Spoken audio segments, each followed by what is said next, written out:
Greetings! Did you know you can put an apology for complete tonal missteps and a reassurance of a return to form into a single musical sting?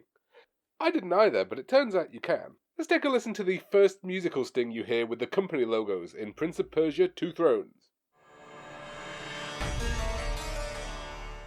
I know, right? So yeah, we've reached the end of the first of our two trilogies, and after the really kind of troubled Warrior Within, does Two Thrones do enough to make up for it and give us a good capstone to the trilogy? Well, let's just jump right in. Graphics.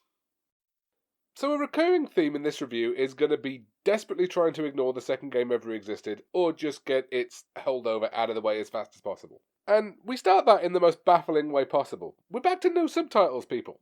This is a bizarre step backward, and honestly the only explanation I can think of is that the first game didn't have them, so the third game doesn't have them.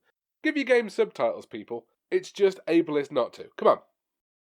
On to a more positive note, we are given some great graphical improvements here. The environments have taken a real step up, and we are right back to that sort of Arabian Nights theme where we belong. There's some odd stuff going on with the environments in terms of detail, but I'm actually going to save that to talk about in environment and story. There's also a couple of graphical issues with the game. Farah and the Prince's models both have some really bad clipping issues, which I always find so distracting in cutscenes. I know this is a reference I'm going to have to be shaking the cobwebs off here, but check out the Prince with the something about Mary hair going on here.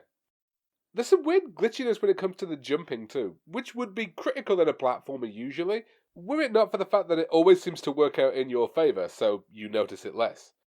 Sometimes when you jump for some of the far-off platforms, the Prince kind of warps magnetically to the end of the jump. I was going to make a glitch in the Matrix reference here, but I'm going to try and keep my references to 20-year-old movies to one per section. Finally on graphics, the lighting has taken a real step up here, especially on the Vizier and the Prince. It gives them this really great otherworldly look. There's actually an entirely dark level in-game where you rely on the light coming from the Prince's sand wounds and the light coming from his sword to get around. It's really well done. Oh, and the invisible enemies actually are invisible this time around, which is definitely a plus. Environment and story. So, like the time a major British furniture retailer decided to name its children's bedroom range the Lolita, that actually happened, folks, this game gives a super bad first impression on a couple of different notes. First off, quick listen to the intro here. Some believed when the prince journeyed to the island of time to escape death that he returned alone. The amulet destroyed, the Dahaka appeased, the empress dead. The prince was free at last. But this is not how it happened. The truth is that he chose to save me from my destiny. In doing so, he set me free.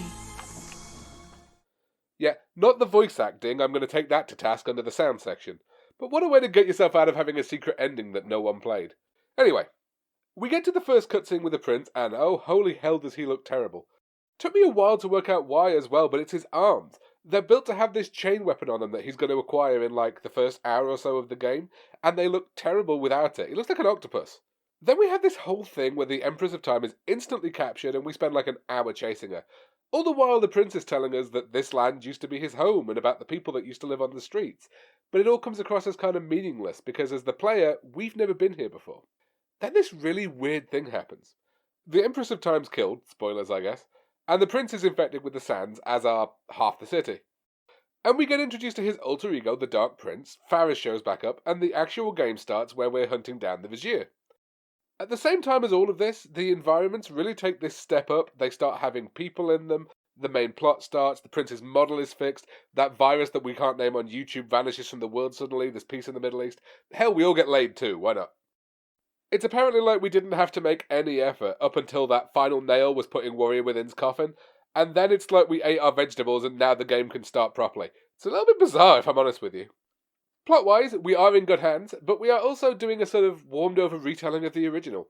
I like the original, but Farah and the prince falling in love all over again, the evil Vizier we're chasing down, we've done this. Also, I may have gotten confused here, but shouldn't Farah at least know who the prince is? Like, when he was doing the narration in Sands of Time, wasn't it her he was talking to? I mean, it's fine, it's just none of this is new. The writing's still fairly witty, though, which is helpful. And the prince is back to his old self from Sands of Time. Literally, they even reverted the voice actor they used in the second one. Oh, how silly of me. You're right. Perhaps we should surrender. Or turn away and leave the city. I know a lovely little island just a few weeks' journey from here. I'm sure by the time we return this will all be sorted out. By far the most interesting addition to all of this is the Dark Prince, who, in addition to being a cool new form of gameplay, which we'll talk about in a little while, he's essentially like a devil on the prince's shoulder. And there's this really organic curve to their dialogue where they go from trusting each other to hating each other, to the Dark Prince even being a boss of sorts in the game's epilogue. It's by far the strongest part of the plot, and not just because it's new, honestly. I would love to show you some more of it, but again, no subtitles, and I can't just sit here playing the game's dialogue at you.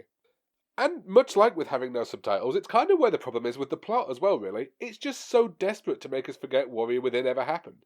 To the point where it makes no effort when it's discussing it, it's desperate to rush to the end of that story as fast as it can, but then we just sort of rehash the first story. None of this is bad, it's just, we've done all of this. I know I keep saying that, but we have. Sound. Okay, so I already played a clip of this at this point, but voice acting. Another mixed bag, really. The Prince and Farah are pretty good. The Dark Prince is extremely conversing as this darker-edged, more sort of acerbic version of the already sarcastic Prince. And the Empress of Time, who serves as our narrator after her death. With the Dahaka defeated, the prince was slowly regaining pieces of his former self. The pressure and desperation which once drove him were gone. Sounds like she confused caffeine pills and the Quaaludes, then took a handful of each just to be sure. I mean, seriously, does she sound like she could give any less of a crap about what she's narrating? I know she's already dead, but there's no reason to make us feel like we are. On the more positive side of things, the music in Two Thrones is absolutely amazing. I know I played the musical sting earlier, but it isn't even just that we've returned to thematically appropriate music. Some of the new pieces are just genuinely brilliant. Take a listen to this one where we're on the approach to the final boss.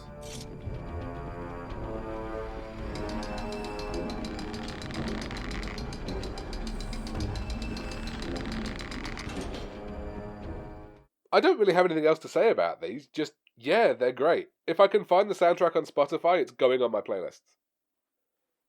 Gameplay. So I said in my Warrior Within review that you couldn't improve on the platforming in the Sands of Time.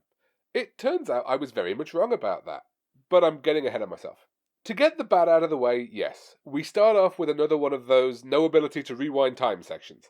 It does feel a little bit better than the previous ones because platforming is overall tighter, even with that magnetic jumping thing going on. But yeah, I could have done without this. Also, the game has this system where it tries to show you when it thinks you should be using the landscape camera for a wide angle on the scene over the default camera you use for most of the game. And I found the constant nagging for this really quite obtuse. Every time I did a jump on the normal camera and that flashing little icon was going off in the corner, it felt like I'd used the wrong fork at a posh dinner party, and the game was sat looking at me funny. Not a deal breaker, but tell me there's a wide angle camera option and then leave me alone to use it when I want to. So the combat engine here is lifted pretty much straight out of Warrior Within, and yeah, that's probably the strongest part of the game they could have taken, to be honest. Though I could do without the game constantly flashing combos on the screen at me. Yeah, I know I can turn them off, but only as part of turning off all of the tutorials. The whole thing is just really passive-aggressive, not least because the combos are kind of unnecessary. As the standard Prince, we've been given a new option, instant stealth kills. They fit the Prince's acrobatics and vertical platforming like a glove, and while they're not exactly fleshed out beyond you can instantly kill people that haven't seen you, I use them for most of the combat in the game if I could. And there are sometimes chained quick-time events to take down one guard, but you know, honestly, it turns out if I can reverse time whenever I screw up a quick-time event, I'm far more forgiving that they're there. Also, admittedly the guards do have a bit of an eyesight issue, but I'm going to save the highlights on that for random stuff. Periodically, we turn into the Dark Prince. It is entirely scripted when we do so, which is a bit unfortunate, but we get a grappling hook. It's amazing, I love grappling hooks. Check out my Tomb Raider video. We are also given this sense of urgency whenever we're the Dark Prince because his health drains constantly, but it's refilled whenever you pick up sand. This does have the side effect of turning combat into a little bit of a joke. Every enemy instantly refilling your health bar when they die doesn't make for careful gameplay. It does make the platforming rather more time sensitive though, which is a nice change. Finally, the platforming itself, this is where they've put real love and advancement into the game. We've got new climbing maneuvers, new holding points on the walls for the dagger, and new switches that are activated by it. Can't imagine how anyone who isn't the Prince gets around anywhere in the city, but you know what, bugger suspension of disbelief, this is just plain fun. It's a major step up in fluidity from anything in the previous two games, and honestly I think it makes Two Thrones the best game of the trilogy. The game's not that long, but the platforming never outstays its welcome, which, given that I've played 5 Indiana Jones-style games in the last 3 weeks, is a really big thing to be able to say. Kudos! Random stuff. Why does accidentally having anti-aliasing on send me into this void?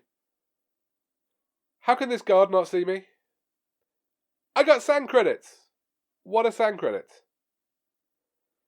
How did this guard not see me? The hell are these bells made of? How did this guard not see me? Why did we put the slowest puzzle in the game in the bit where I'm saving people from a burning building?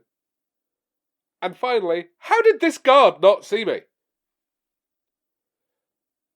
So, there we go folks, the Prince of Persia trilogy. Having played them all back to back, I do really wonder if we should call it one though. I mean, for starters, there is technically a 4th game, but apparently we don't count that one for reasons. But that aside, man does Two Thrones ever make an effort to pretend Warrior Within just didn't exist. And you know what? I'm okay with that to an extent, but Two Thrones really does rehash a lot of the first game's themes and story. Maybe some of the changes Warrior Within made would have been looked at more favourably if it had been the 3rd game in the series, and people had been looking for something with larger differences than Two Thrones has. It's a fun thought experiment if nothing else, but yeah, honestly Two Thrones is the best one. If you're just looking for games with a sense of fun and good platforming with that time reverse mechanic, play the 1st and 3rd games. Nothing happens in the 2nd one that's relevant unless you're going to 100% it, and that sort of sadism should be reserved for the bedroom. But also, grappling hooks!